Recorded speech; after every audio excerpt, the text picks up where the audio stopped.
రాష్ట్ర వ్యాప్తంగా సుమారుగా 450 కోట్ల నగదు, మద్యం, విలువైన పరికరాలు, వస్తువులను స్వాధీనం చేసుకున్నామని ఏపీ ముఖ్య ఎన్నికల అధికారి ముఖేష్ కుమార్ మీనా తెలిపారు. ఎన్నికలను ప్రశాంతంగా నిర్వహించేందుకు, ప్రలోభాలను అరికట్టేందుకు నిఘా వ్యవస్థను ఏర్పాటు చేశామని అన్నారు. ఫ్లయింగ్ స్క్వాడ్స్, చెక్ పోస్టుల ఏర్పాటుతో పాటుగా ప్రతి మండలంలో మండల అధికారి ఆధ్వర్యంలో ప్రత్యేక బృందాలను కూడా ఏర్పాటు చేశామని అన్నారు. అక్రమ మద్యం రాకుండా మద్యం ఉత్పత్తి కేంద్రాలు, డిస్ట్రిబ్యూషన్ సెంటర్ల వద్ద సీసీ కెమెరాలను ఏర్పాటు చేశారు. వాహనాలకు జీపీఎస్ ను ఏర్పాటు చేసి మద్యాన్ని ఎక్కడికక్కడే రవాణా చేస్తున్నది నిరంతరం పర్యవేక్షిస్తున్నారు. వేరే రాష్ట్రాల నుంచి ఏపీలోకి అక్రమ మద్యం రాకుండా చర్యలు తీసుకున్నామని చెప్పారు.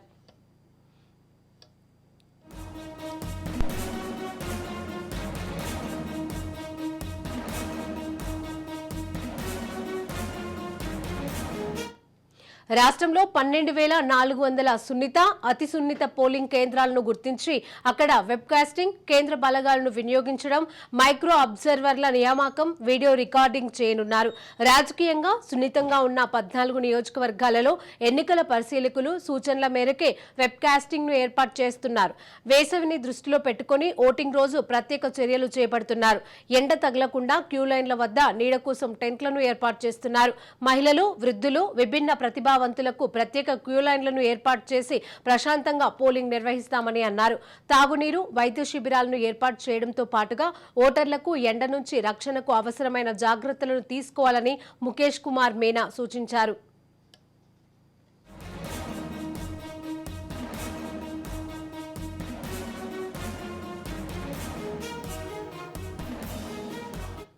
ఎన్నికల విధుల్లో పాల్గొనే ఉద్యోగులకు పోస్టల్ బ్యాలెట్ ను వినియోగించుకునేందుకు మే 7, 8వ తేదీలలో మరో అవకాశాన్ని కల్పించారు.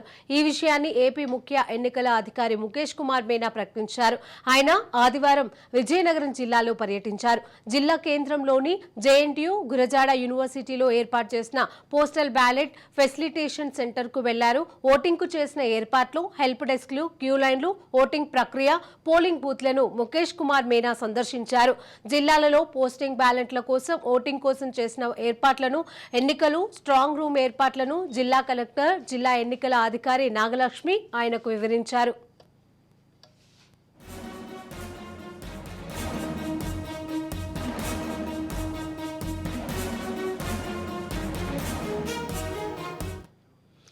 ఎన్నికల సిబ్బందికి ఇప్పటికే 2 విడతల శిక్షణ ఇచ్చారు. వివిధ విభాగాల నుంచి ఫిర్యాదులను స్వీకరిస్తున్నామని, సివిజిల్ ద్వారా ఎక్కువగా ఫిర్యాదులు అందుతున్నాయని, ఇప్పటి వరకు సుమారుగా 16,000 ఫిర్యాదులు రాగా ఇందులో 99% ఫిర్యాదులపై చర్యలు తీసుకుంటున్నట్లుగా తెలిపారు.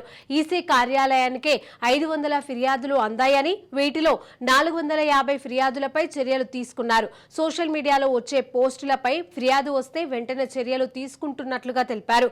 ముందుగా సంబంధిత పోస్టులను ఆ సోషల్ మీడియా వేదికల నుంచి తొలగిస్తున్నామని, సంబంధిత పార్టీ లేదా అభ్యర్థిపై కేసులు నమోదు చేసి విచారణ చేపడుతున్నట్లుగా పేర్కొన్నారు.